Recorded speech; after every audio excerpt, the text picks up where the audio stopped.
My name's Abe Gibson and I'm a researcher from Southern Cross University. Today we're out here at Burramine looking at our Soil CRC and Future Drought funded project examining plant diversity for soil resilience. So in this trial we're looking at options to build plant diversity in our system. Two treatments that we're looking at are summer cover crops and companion cropping.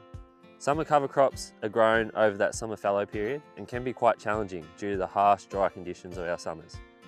Companion cropping, on the other hand, utilises our winter rainfall to grow more biomass during the season.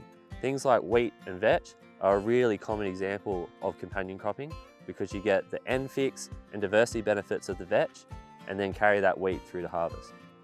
So in our companion cropping systems, something we've also been looking at is field pea and canola and also faba bean and canola. In this system, you take these two through to harvest and then have to separate them. This is known as synchronous intercropping, where you're harvesting the two crops.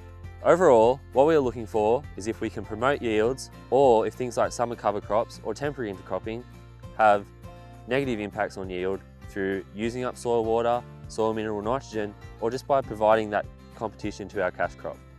Further to this, we're interested in the soil health impacts, so looking at things like soil carbon cycling, soil nitrogen cycling, looking at soil respiration and microbial activity, looking to see how this system not only impacts on bottom line, but can also be used to demonstrate sustainability credentials if it is improving soil health as well. Since 2019, there's been some real drawbacks, but also benefits to the implementation of summer cover crops in our trial. Where we've had years of sort of 1.5 to 3 tonnes of biomass, we've seen soil health improvements. However, what we've also seen is that establishing this biomass can be quite difficult. While we've had a couple of good years, we've also had some pretty ordinary ones where we've only had around 200 to 300 kilograms to the hectare of biomass. This is hard because over our summer periods, we usually get our rainfall during intense storm events and then go for long periods of high evaporative demand, sucking up that soil moisture, making it hard for those summer crops to grow. So while specifically we haven't looked at any grazing benefits or integration of livestock in this trial, having that living cover can give you better feed quality and maintain livestock condition over that summer period when you can generate that biomass. Summer cover crops can definitely deplete soil water that's available for cash crop sowing.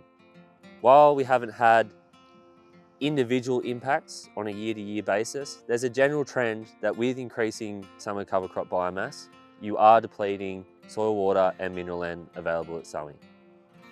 This can lead to around about a 1 to 3%, sometimes 10% in the higher years, decrease in cash crop yield. So after one of our really large summers where we generated 2 to 3 tonnes of summer cover crop biomass, we actually found an increase in soil infiltration. By having this living ground cover and the roots of these summer cover crops, when we have high biomass, they can lead to better soil aggregation to improve that infiltration and then also provide more pathways for that water to infiltrate the soil. We only saw this in 1 year of the trial, however, but moving forward, we're looking to investigate these first principles and processes that could lead to better infiltration. Higher infiltration through the use of cover crops or plant diversity has the potential to buffer us to drought by capturing more water and allowing us to store it at depth. In our temporary companion cropping, where we're spraying out vetch and then taking our wheat to harvest, we've generally seen a slight suppression of wheat biomass at that vetch termination date, but given the favourable conditions we've had over the last few years, that wheat biomass generally tends to catch up. Overall, we've seen up to 1 tonne of vetch biomass to the hectare. This is seen as additional biomass on top of the wheat that we've produced.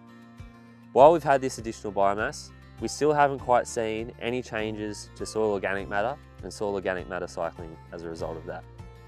In terms of our synchronous intercropping, when you drive that high yield per unit of land area, that's really going to improve your gross margins compared to growing that monoculture. If you can partner those improvements to your margins, along with improvements to your soil health, that's going to place you to be more resilient to climate extremes and also a more sustainable operation in the long term. So in our synchronous companion cropping system, the margins on our companion crop faba beans and canola were a lot higher than the monoculture. We also had a really good year for favour beans, and so the returns on those were a lot higher than our monoculture canola, while our peas suffered from frost, and so they actually represented a loss for us from an operating point of view. The key take-homes from the trial so far is that summer cover cropping can provide benefit by being a living cover through that summer fallow, but it's a really opportunistic practice. You can really only leverage that when summers are going to be wet and you can guarantee that that biomass is going to be generated. Our in-crop options, such as temporary companion cropping and synchronous companion cropping, have real promise, and it's because of that winter dominant rainfall that we have and the reliability of it. By doing this over the next few years, we're hoping to see what the possible outcomes could be for building soil health. This is a slow process because it's an incremental addition of biomass on a year-by-year basis. We're heading into our 7th year next year. It's between here and potentially the 10th year that we really think that these soil health results are going to come through for us.